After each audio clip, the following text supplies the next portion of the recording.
Good afternoon and welcome to the Texas Public Policy Foundation's weekly live stream. This is something that is in month 6 or 7.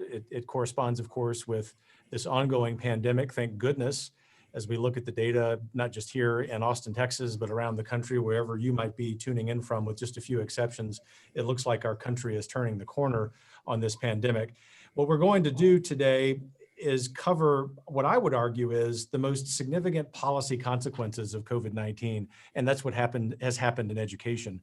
Obviously, our foundation was founded over 30 years ago on the policy of education. It is our founding issue. 3 of our 4 participants, myself included, today have been classroom teachers, and our 4th participant, as you will see, will have a lot to offer from the policy perspective nonetheless. And so whether you're a teacher, a parent, for that matter, a student who isn't in class, although maybe you should be, this is something that I think you will enjoy tremendously. And ultimately, what we're trying to emphasize is that decades of creative disruption for the sake of children and parents and the future of American schools, has been accelerated because of COVID-19. So if you're like us here in Texas and try to see the silver lining, even in great challenges, this episode is for you, because our 3 guests will explain what they have been doing in their respective roles to advance the future of American education. And so for our guests, I'll introduce all of you at once, and then we'll jump right into our conversation. As our audience knows, when we get just past the bottom of the hour, we'll take their questions. But in the meantime, I get the distinct pleasure of speaking with the 3 of you. So Jason Bedrick is Director of Policy for the wonderful organization EdChoice, which has been a stalwart, really the tip of the spear, if you will, when it comes to education reform nationally. Jason was also a member of the New Hampshire legislature, which gives him a unique perspective among the 4 of us participating today. He's going to be able to emphasize to us some of the opportunities that exist in the policy sphere for continued creative disruption in education. Secondly, my good friend, Jeremy Tate, who's a founder and CEO of the Classical Learning Test, something you'll learn more about today as Jeremy will be very good at explaining it. Jeremy also was a classroom teacher prior to starting this creative disruption in the world of standardized testing, and it's a great pleasure to have him join us as well. And last, but certainly not least, my friend and Texas Public Policy Foundation colleague, Erin Valdez, another classically trained student and teacher, a homeschooler, someone who every day here in Texas and around the country, in other legislatures in Washington, D.C., brings a spirit of optimism and perseverance to education reform. It's great, Erin, that you have been able to make time to join us. So to Jason, to Jeremy, and Erin, thanks for this. We're going to jump right in. And Jason, we're going to let you, since you are the Honorable Jason Bedrick, former member of the New Hampshire legislature, start. And my question for you is just to look into your crystal ball. You spend time each day thinking about education reform policy, education policy generally, and what are some of the ways in which K through 12 education will be changed forever as a result of the COVID pandemic? Thank you so much for having me. I really appreciate being part of this wonderful discussion. If 2016 and 2020 taught me anything, it's not to make predictions.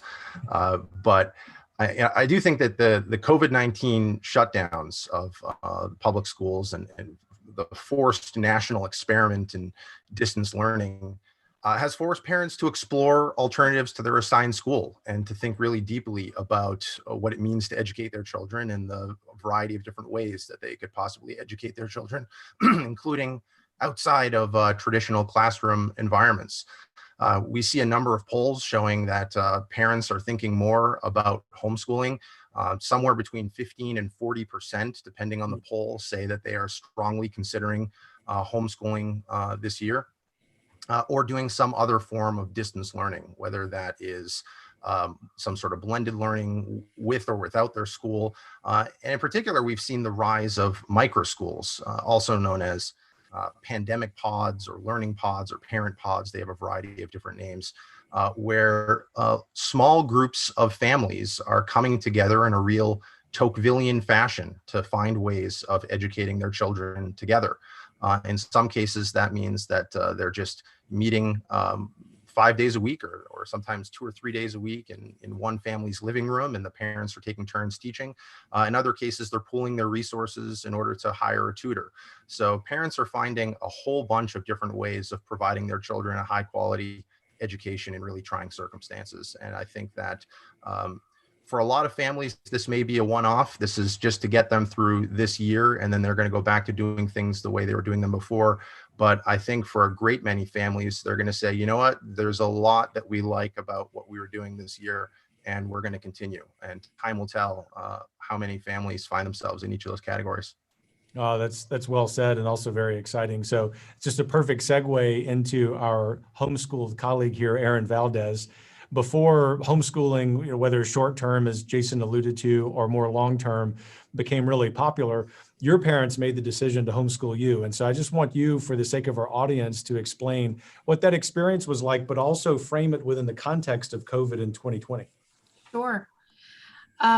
I was homeschooled back before anybody knew what homeschooling was. My family just made the decision to homeschool me when we lived in Florida back in the 80s. So in 1984, my parents decided not to enroll me in the local kindergarten, and instead to partner with a local Catholic school that was providing sort of umbrella services for homeschool families in Florida.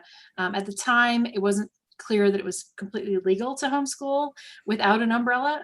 So they basically provided that service for my family, which allowed my parents to give myself and my 3 sisters a really rich education. And it was not only because my parents could choose the topics and kind of the pacing, but because they were able to give us experiences like field trips and getting to learn from people in our community. The reason they chose homeschooling, there were many reasons for it. Part of it was the local public schools were not great. And they knew it because they had gone to local public schools. Another reason was they couldn't afford to send us to private schools. It just wasn't an option. There were no ESAs or education savings accounts in Florida at the time.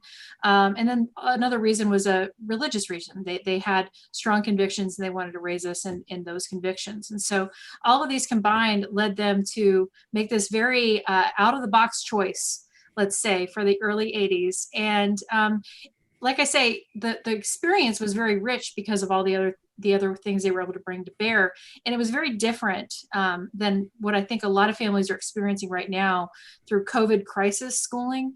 So I would just say that there is a distinction to be made between consciously choosing that you want to go the homeschool route, and then also the choice that the non-choice that a lot of families are facing right now, where they're forced to sort of improvise something at home for their students without all the options that the parents might want, especially if there are working parents. So I do think that they're distinct, but I also agree with Jason that a lot of families may be discovering that they like it and will continue with it.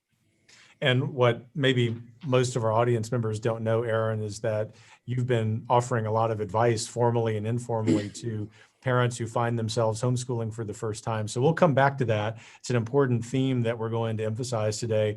But of course, my friend Jeremy Tate, we've got to get you involved in this conversation, and just want you to speak to this broader question about the opportunities that have been presented us by COVID-19. Maybe lean on your experience as a classroom teacher, but notably, please explain to us what the classical learning test is and how that's part of this disruptive innovation. Yeah, Kevin, thanks so much for having me. So CLT has been around for about 5 years. We're an alternative to the SAT and ACT, and we were born out of the idea that a standardized test not only is a helpful metric for colleges as they do admissions, but they also play a pretty influential role in driving national curriculum as well. And so CLT wants to put students in front of the best of what has been thought and said. And so the really rich, beautiful source material that I think you don't see on the SAT, but we also wanted to combine that with a better student experience. And so students take the CLT online. Now they do it through remote proctoring. And they get the results back within a few days versus having to go to a test site now and wear a mask. And we think read really boring passages on the SAT and then wait a month for results. So we wanted to beat SAT and ACT there. But then, yeah, so it's been about 5 years. And Kevin, it's been exciting having you as a friend along the way. So thank you for your support. Yeah, you bet. So we'll sort of get into our conversation. That'll be pretty easy with the three of you because y'all spend some time working on projects together. But Jason, I'll pitch this to you first, because recently you co-authored a piece in National Review with our friend Lindsay Burke at Heritage Foundation, pointing out some of the tactics that school districts are using to shame parents who are forming these learning pods that both you and Erin have talked about. I just want you, for our audience's sake, to explain a little bit more about that issue of parents being shamed. And I think, unless I'm mistaken, sometime over the last few days, I read that one state, perhaps it was Massachusetts, which would make sense, is already beginning to crack down on that particular innovation of learning pods. Yeah, so I think, first of all, it's a bad idea to get between parents and their kids' education.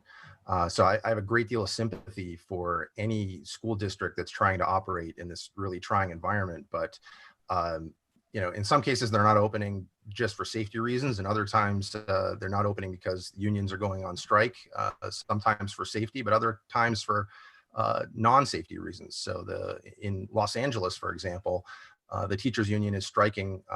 They have a list of demands that include wealth taxes, defunding the police, Medicare for all, and of course, a moratorium on charter schools and vouchers. So they're trying to get in the way of any competition that might, any organization or institution that might be competing with the schools. And in two places, at least, in Denver and Fairfax County, Virginia, they sent letters to parents saying, we don't want your children going into these learning pods because it would be inequitable. Now, why would it be inequitable? Well, first, there's an implicit concession there. They're conceding that the pods are providing a superior form of education. It's only inequitable if the pods provide a better education, and there are low-income families who are not getting access to the pods. The solution, I think, is not to hold some kids back. It's really to make the pods more accessible for all families. And that can be done, as they're doing in some states, through education savings accounts, where the money not only follows the child in the way that a traditional voucher does to a private school, but also follows the child into a variety of learning environments. So parents can use, let's say in Arizona or Florida, they can use their ESA funds for tutoring, textbooks, homeschool curricula, online learning, educational therapy, and the funds can roll over from year to year. And another solution is that the districts themselves can help facilitate the creation of learning pods. So for example, in North Las Vegas, Nevada, the district itself has created a bunch of learning pods with up to 18 students that are subsidized by the state and by the local district, that they're charging parents only $2 a day to access. So very, very affordable. So that there are ways that they can provide access. But unfortunately, other districts are saying, no, what we're going to do instead is we're going to try and get in the way of families. As you alluded to, in Massachusetts, they're sending letters saying, you're running an illegal daycare operation and you have to cease and desist immediately. We need to fight back about that and stand with parents who are trying to educate their children in very difficult circumstances. Isn't that the truth? So Erin, why don't you take that segue and explain to us what the opportunities for teachers may be during this time of the pandemic? It's an exceptionally fruitful time for teachers. It's kind of astonishing to me to see what are supposedly teachers' unions coming out against pods. I genuinely don't get it. As a former teacher, nothing would have pleased me more than to have been able to create my own learning pod with the students that I had who were excited about. I taught Latin, so I have a very particular niche, and I would have loved to have done that, to create a little classical school of my own with 4 or 5 or 6 families that were really committed to it, and that we could create our own schedule and create our own experiences and really do something out of the box and different, and that met those families' needs. I would have absolutely loved that. I did form a tutoring company.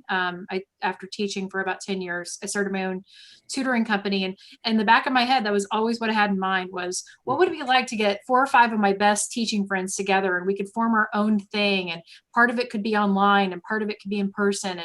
And it was partially informed by my homeschooling days when we had these things called homeschool co-ops that were exactly that, where, you know, students would homeschool for most of the week and then 2 or 3 days a week come in to take a class in Spanish or woodworking. And it was very a la carte, but it served those families' needs. And so, I mean, I think teachers could seize this opportunity to create some really new and innovative opportunities for students that that accelerate learning past where it's been. And I think that, you know, ESAs would be a way to make it equitable. And I think that it could scale. Absolutely. There are enough entrepreneurial teachers out there that could seize this opportunity. I've been encouraging teacher friends to do exactly that. And I'll just, if y'all don't mind, mention one personal example. The school that I started in Louisiana, John Paul the Great Academy, which is now 15 years old and has 350 students K through 12, began with what I didn't even know was the term then as a pod. We thought we'd have 4 or 5 teachers, maybe 20 students, 25 students. Well, the demand for that kind of education that was rigorous and faith-based was significant. And so the school has grown. But the point that I would make is that people, I think parents today in this year see the learning pods, they see private schools, they see homeschooling as part and parcel, very, very different, 180 degrees different from a public school, when in fact, they're just slots on the spectrum. And what's interesting is that people can go from starting a pod and see that pod turn into a quote unquote real private school, or they don't have to do that, or they can hire their own teacher to teach their kids, or they can homeschool their own children. The mistake strategically that government-run schools are making is that they're not participating along that spectrum. They're not offering enough of those hybrid options that Jason mentioned was happening in North Las Vegas. And they're going to do that to their detriment. And if they're doing it to their detriment sort of systematically, then they're going to harm both students and teachers. And I think that's what the 4 of us are trying to emphasize today, is that this disruption, this innovation is really good, primarily for students, but also for teachers. And so, Jeremy, you spend a lot of time wearing your hat as CEO of the Classical Learning Test, visiting schools, getting to know students, high school students from around the country, some of the best, I would imagine. And if I'm not mistaken, in the last year or so, the Classical Learning Test has released a list of the best high schools in the country. What do those schools have in common that maybe our audience members would like to know?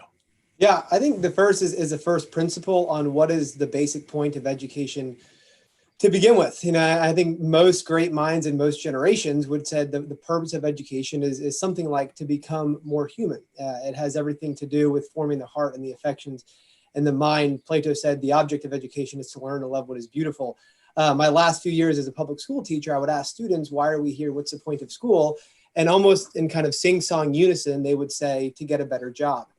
And so I think these schools are born out of going back to first principles of why do we do education in the first place? And, you know, the irony is when education is not about just college and career, but it's about forming the human person, you actually end up with people that are far more employable.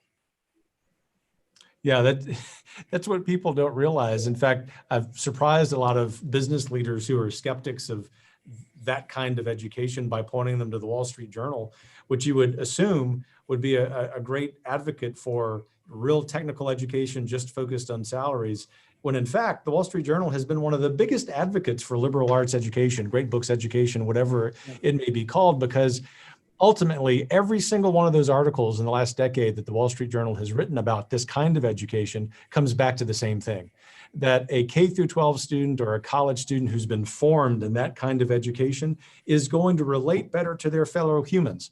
Why? Because the whole end of their education has been to learn to be formed into what it means to be human. And as Erin and I talk about often with Texas legislators and congressmen, those two things, liberal arts education and technical education, need not be mutually exclusive. They can work together in the same system. And Erin's too modest to take a lot of credit for things that she's done that have really helped Texas school children there. But let me just ask you a quick follow-up, Jeremy, and then I'm going to get back to Erin and Jason. And that is, in the world of standardized testing, I have read the Wall Street Journal and other places that it's been a really bad year for the SAT and the ACT. Why is that? Yeah, for College Board, a lot. I mean, the year started off thinking about rolling out this new adversity score that College Board rolled out and took back, and then semi-rolled out again. And a lot of confusion on that front. And then COVID has been a mess. David Coleman, the CEO at College Board, said that they were going to do remote proctoring. And I think when they actually got into the weeds, it is very difficult to do online remote proctoring, especially to pivot from hundreds of thousands on paper to hundreds of thousands of students on a computer and devices and internet connections and everything else. And then also test optional. The test optional is a really big conversation to have. And without going into too many details, it's part of the national conversation around race and equity as well. And so there's we went from maybe 25% of colleges that were test optional to now well over 50 in just a few months. So radical disruption on that front for sure. Yeah, and at least in some indirect ways, but probably a couple of direct ways we won't have time to get into today. That challenge facing the College Board in particular is related to the kind of education that they're trying to promote. In fact, they've been party to the development of a curriculum that basically is not cohesive or coherent at all as it plays into the identity politics of modern America. We'll save identity politics for a different panel, but it's obvious that that's part of the context here. And so, Jason, I'm going to turn to you, our former politician friend, to explain to us, kind of connect all those dots for us. Is it acceptable? Is it proper that the goal of public education be to facilitate the common good, to further the common good? I think so. I mean, pretty much every state constitution actually has a clause in it that says that the state must provide free public schools to all students. And so the idea, which goes back at least to the progressive era, is that it's a matter of equity, right? If we have a system of self-government, we need educated citizens. And it may be the case that some families are not able to provide their children with that education. And so there's a compelling government interest to make sure that every child has access to a high quality education. It's really the fulfillment of the American promise of equality of opportunity. It requires education. That said, the late great Milton Friedman's great insight on this in his essay in the 1950s on this subject was that just because there is a compelling government interest to make sure that every child has access to a high quality education, so that there's a compelling government interest in subsidizing and funding that education, it doesn't follow that it should be the government that is actually operating the schools. And so he was an advocate of having the money follow the child. And we live in a free and pluralistic society. Our education system should reflect that freedom and pluralism. And that means that instead of a one size fits all, or at least one size fits some or most form of education, we should have a wide variety of educational options available that parents can choose from. That would be better facilitated by having universal education savings accounts than by assigning children to the school that happens to be nearest their house. Yeah, well said.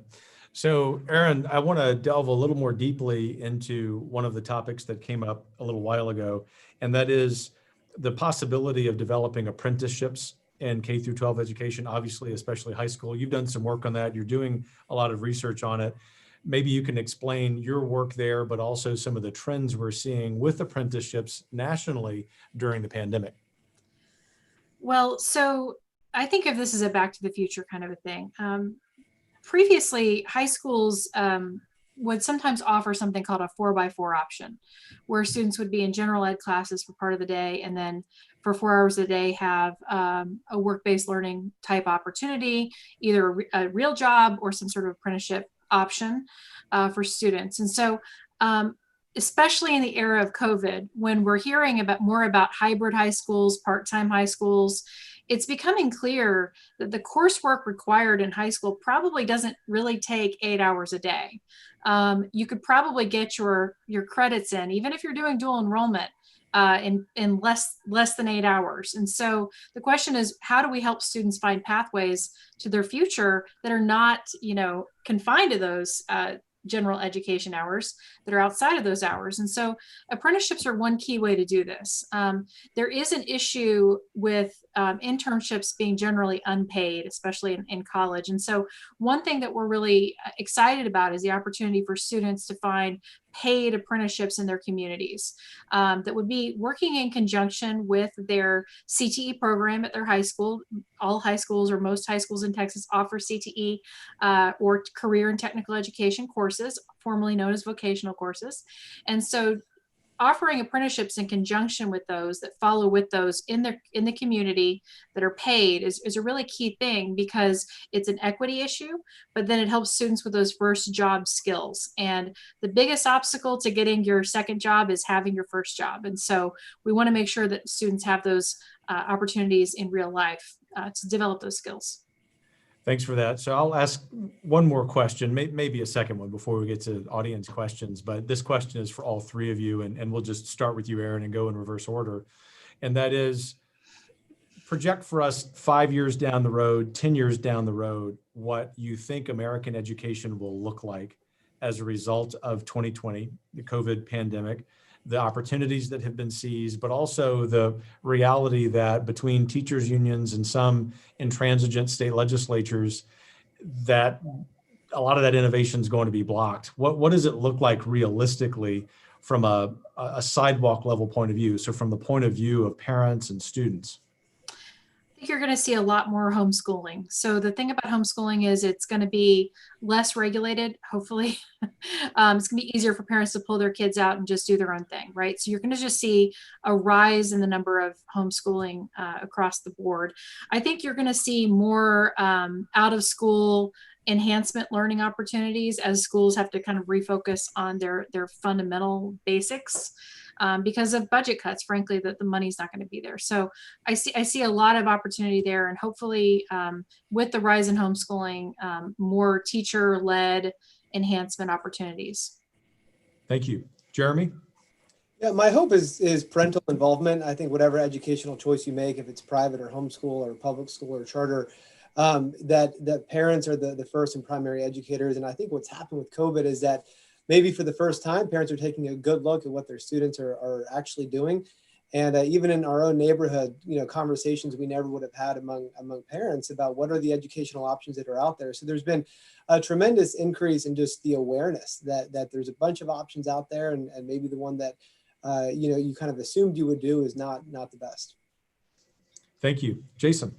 Yeah, I think the biggest change we're going to see is the rise in microschooling, which was already happening, but I think this was a real catalyst. I think a lot more families are going to be exploring that option. So as one example, there's a microschool network in Arizona called Prenda Microschools. Prenda started in January of 2018 with just 7 students in one microschool. This January, before COVID-19 hit, they already had about 1,000 students in hundreds of microschools all across Arizona. Since COVID-19 hit, they now have 3,500 plus students all across Arizona, and they are expanding to several other states. So parents love the freedom and flexibility that the microschools allow. This is especially for families who wanted to homeschool, but said, they can't really make it work because they've got 2 working parents, or it's a single parent or something like that. So it still allows them to be in a small environment where they can go at the child's own pace, and they can tailor the education to the child's individual needs and interests and aptitude, just like you can with homeschooling. But it's not at home necessarily. It could be at a friend or neighbor's house. In some cases, they're even opening up in churches or in civic centers or libraries. They're finding all different spaces to collaborate and educate. And they're also doing a lot more things like field trips, finding that you can learn outside of a traditional classroom environment. Spend more time going to art, science, and history museums, or to national monuments and landmarks and battlefields and botanical gardens. So parents, I think, are going to be exposed to this year. They're going to find that they love it. And I think that as more families embrace it, you're going to have a virtuous cycle where more parents learn about it and join the homeschooling and microschooling movement.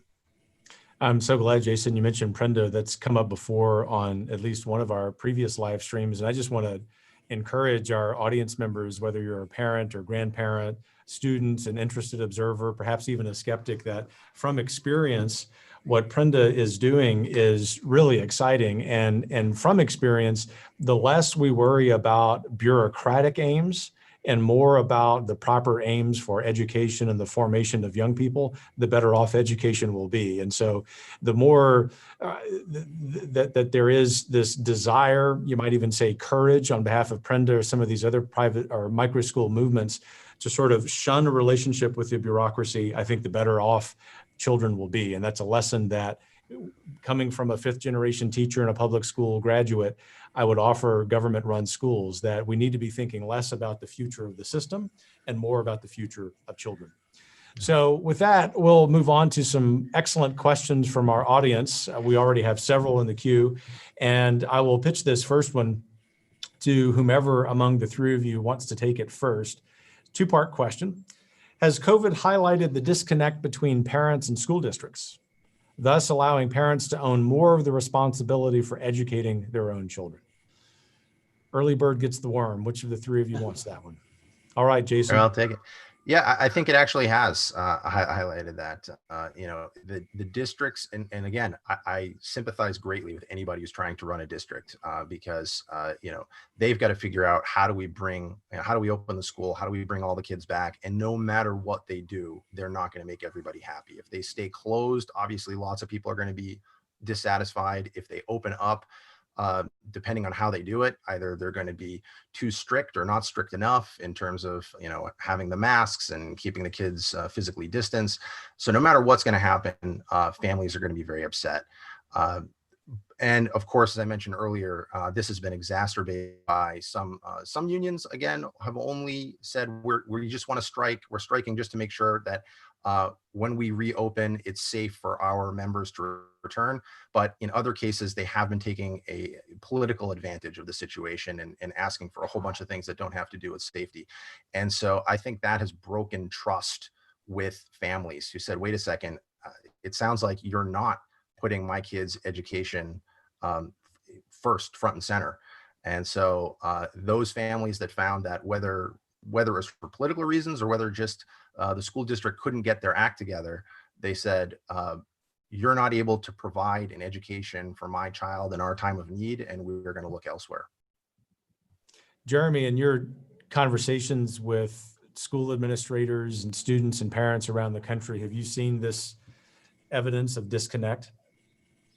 Absolutely, yeah, and especially with the influx, a lot of the schools that heads of school that I've known for a long time, and they've been trying and working hard to grow their schools.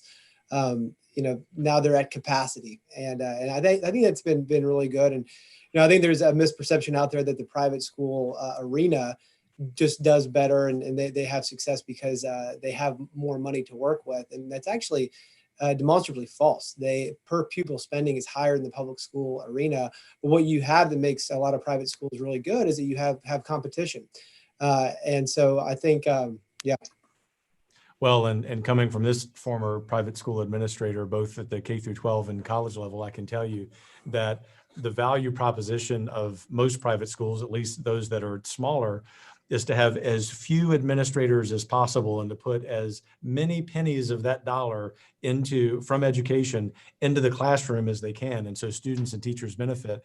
The problem here, not just in Texas, but around the country, is that about 50 or 55 cents of every dollar is being spent on non-instructional needs, if in fact they're needs. I think that's crucial. So Erin, we're going to pitch an easy question from the audience to you. What role do the unions play in accelerating choice for students and parents in education? Well, right now they're playing the role of the best ally of school choice you could possibly imagine.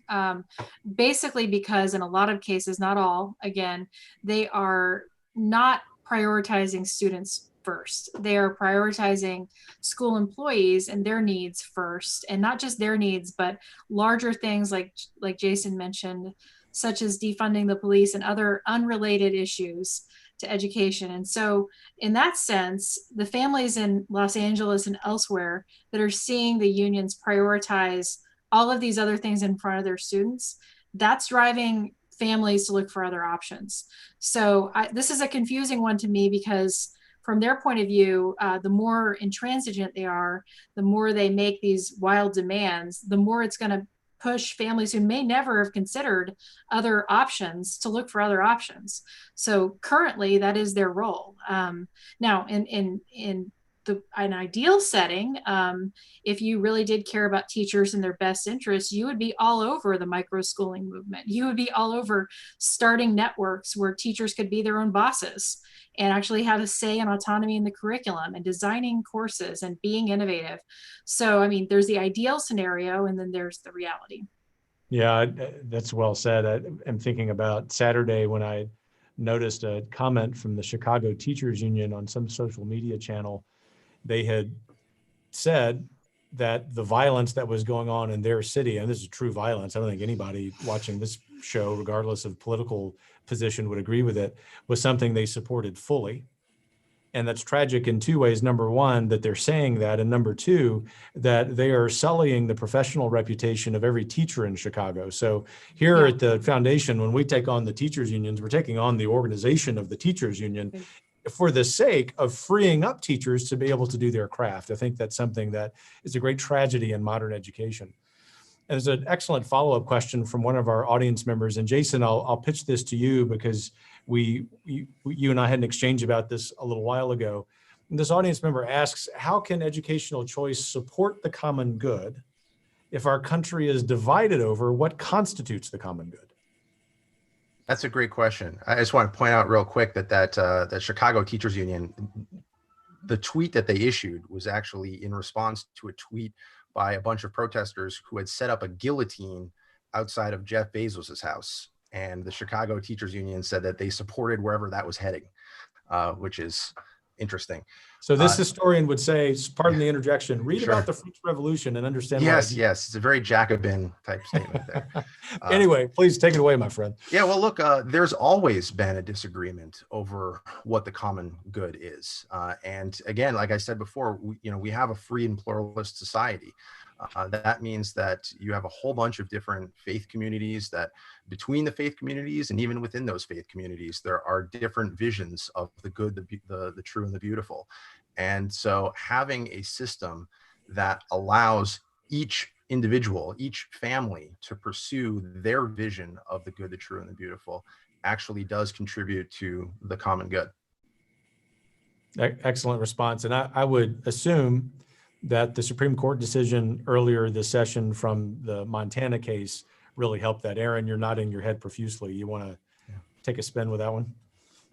Oh, this was a hopefully momentous decision that will possibly allow for people to make the distinction between public schooling and public education. And I would encourage folks, if you're interested, our center has published some things on this, and we can absolutely have a separate conversation about that. But yes, it seems like the Supreme Court is moving in the right direction on this. Jeremy, I want to come back to you on this question regarding the common good, because the classical learning test is one of the few businesses or organizations that takes stock of schools that are trying to promote the common good. And I'm curious if you think that this is a trend that's accelerating. In other words, are we seeing more schools of all varieties adopt this kind of mindset? Are we seeing fewer? Is it sort of stable? What's your observation there? Yeah, it seems like there's a growing awareness of the classical education and traditional education in general. A stat that has really shocked me. This came from an NBC poll that of Americans 65 and older, 74% of them can pass a U.S. citizenship test. But for those 45 and younger, who also happen to be the most educated demographic, it's 19%. And so the problem is not just basic civil knowledge, though. It's the disconnect that we currently have between the kind of education that was foundational to the founding fathers and the way that allowed them to look at history and different political systems and to identify blind spots and to come up with what I think is the genius of the American system of government. So I think more and more people on both sides of the political aisle are starting to realize that part of the civil unrest we're seeing is that we have a crisis of just basic knowledge of how America is supposed to operate in the first place. So I'm hoping that this crisis helps to return at least civic education. Yeah, it's hard to love what we don't know. So as I have tried to have civil conversations with protesters here in downtown Austin and late last week in Washington, D.C., which was impossible, very few are willing to have a conversation about America because they hate it. And the reason they hate it, as I have surmised after having dozens of these conversations, is because they don't know it. And that as I try to encourage them, as I did when I was in the classroom, to know America and to love America is not to suggest that it's perfect. It's a human enterprise, so it's not going to be. But boy, do we have the opportunity, unlike any other people in the history of the world, to strive for that perfection. And I think that's the role that our schools could be playing right now that they aren't. In fact, in too many cases, not every case, in too many cases, they're actually playing the role of weaponizing curriculum and classroom for the sake of political action. So, and I know that's an interest that some of our audience members have because I see some of those questions being posed, but let's shift gears slightly. And Erin, I'm going to pitch this question to you because it's Texas specific, although Jason, you might have some non-Texas examples to offer. This audience member asks, are there examples of districts that have been giving parents more authority or been making new innovations to serve students better during the pandemic? Any Texas districts specifically? So my understanding is that the DeSoto School District has been pretty innovative and pushing the envelope in terms of parent options. Unfortunately, most of the school districts in Texas have been fairly unresponsive to parents and their needs.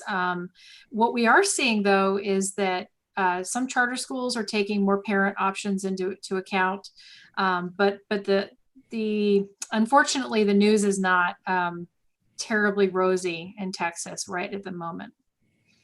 Jason, any examples of school districts outside Texas around the country that you would hold up as promising examples? So in particular, the one I mentioned earlier, North Las Vegas, that was actually running the micropods. There were some others, interestingly, in Massachusetts. There was in Dorchester, there was a school district that was also trying to help facilitate potting among families. And then I've heard of some districts that said, look, we're going to reopen and you're welcome to send your kids, but if you want to have your children stay home, we're going to facilitate distance learning. And so they're trying to, have it both ways. But for the most part, that's not what I'm hearing. I'm hearing of a lot of districts that are either, in some cases, entire states, they're almost entirely closed. Or even like Florida, for example, where the governor issued an order to reopen and the teachers union sued and so far has been successful in preventing the reopening of schools. So there are just a lot of very frustrated parents out there that either their schools are not opening or they're opening in ways that the parents are really not happy about. Yeah, it's a real important point to emphasize here in the Central Texas region, which has about 2 million residents. Obviously, Austin being the biggest city there. 3 of the largest school districts outside Austin initiated policies of having only online education. And in those 3 districts representing a couple 100,000 students, the parents rebelled. They said, you absolutely have to give us the option of sending our kids in person. Obviously, we want to give those families that are not comfortable doing so the option to stay home. And that's sort of the point that each of you has been making, Jeremy, explicitly, that parents are the first and primary educators of their children. School districts have made not just a mistake, but they've made a strategic error in forgetting that. And it's revealed, especially thinking about the Austin Independent School District specifically, some of the nefarious aims behind their curriculum. And I say that trying to avoid all hyperbole, but it's absolutely true, where in a couple of instances here in the Austin Independent School District, they've changed plans on sex education and social studies education because the parents would actually be seeing what is being taught. So that's terrible that that's happening, but I think it's also a real opportunity. It's a silver lining that, back to Erin's point, is only accelerating school choice. So as we look at the clock here and realize we have waning moments, just want to pitch you one of the final questions. I'm curious about what each of you has to say about this. one audience member is asking, where can we get more involved in this conversation, in this topic? What can we do to aid what you're doing? Jeremy, we'll start with you. Yeah, thanks so much. I'm super active personally on Twitter, trying to raise awareness of a number of issues. One is just make a case for this kind of education that, again, is not utilitarian, that's rooted in the flourishing of human society, the flourishing of the human person, and the cultivation of human happiness. So that, and then also, the way that we can be creative and innovative. I think one of the greatest fruits of true education is that I think it can encourage an entrepreneurial spirit, a creative spirit, to think outside the box. So yeah, on Twitter, I'm at Jeremy Tate 41. And then, yeah, that'd probably be the main place. And then cltexam.com. Check out our website. Be very grateful. Thank you. Jason. Okay, I mean, you can find a lot of information at the EdChoice website. That's edchoice.org. We have a new service that we're offering. We do monthly polls with morning consults, asking a whole bunch of different questions about parents' views about education. And we just have a treasure trove of research, both that we've conducted and that we've compiled from some of the top universities in the country and other research institutions.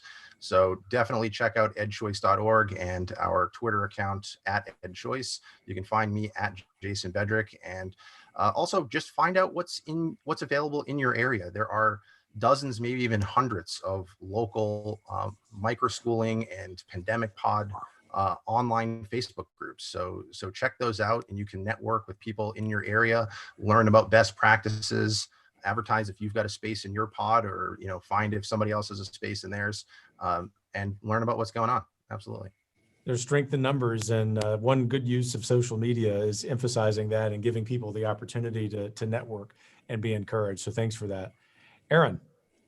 So our center here, Next Generation Texas, has a number of different products that we put out, including, the usual white papers, but we also have a newsletter, Next Generation Texas, that goes out every couple of weeks. Love for you to sign up, texaspolicy.com. And we have obviously a lot of folks on our team that are working specifically on the K-12 issue, including Emily Sass, who's also on Twitter, and myself, Erin Valdez, TX on Twitter. And so our whole center is devoted to this idea of expanding options for students, especially in Texas, and especially as it relates to our legislature. And so we have a number of things going, including expanding apprenticeships, as I mentioned, but also expanding charter and virtual options for parents, so that they have the power to make the choices that are right for their family. Because as you pointed out, parents are the first educators. And so that's what we're all about. It was our founding issue, and we seek to keep promoting that in Texas. So we encourage you to look us up and sign up for our newsletter. Well, thanks for that, Erin. Final question for the three of you is something we try to do each week, because we know that, like our audience members, we look out at the landscape socially, politically, educationally, the United States in 2020. And even if we're optimistic at our core, we see a lot of challenges out there. And so what I ask each of our guests to do every Monday is make a concluding statement that is encouraging to our audience members. Obviously, you just did in a specific way about this issue, but if you were to take a step back from education and all of that policy and think about what we can be doing as Americans to encourage one another to be participants in something that really is a revitalization of civil society, what would you say? We'll go in reverse order, starting with you, Erin. So this COVID crisis has been one of those moments where, again, it's like character is revealed, right? It's not created, it's revealed in some ways. And so I think it's revealing some of our national character to some extent, and it's not always a pretty picture. But there is a silver lining, and the silver lining is exactly as Jason mentioned. It's that families are taking the power back. They're realizing that the system that was set up that was supposed to help educate their students is not actually set up for their students necessarily. And so I love to see the fact that we're reconnecting in a time of profound disconnection to create these pods. And I don't know what's going to happen in the future, but I do know that it's going to be led by families who are seeking the best for their students. And I see a revival of civil society as a result of this, because I think it will be inevitable that after the crisis passes, people will want even more to connect in person, to connect around issues that they care about with people that they care about. And so I'm a wild-eyed optimist, but I do see a revival around the corner. Thank you. Jason. Yeah, I totally agree with what Erin said. And to answer this question, I'll go back actually to this idea of the common good. In a district system, you essentially are forcing families to fight over, if they have competing visions of the common good, fight over which vision gets expressed in the school system. And at best, you're going to have the majority. Often case, what you have is a vocal but powerful minority that gets their vision expressed. Or very often what you end up having is just the least common denominator. And they will end up not talking about really important issues because it's going to offend one or another group of people. So when you allow families to pursue their own vision of the good in their own schools, you can actually have real meaningful engagement on these sorts of subjects, and families are able to select schooling and learning environments that reflect their values.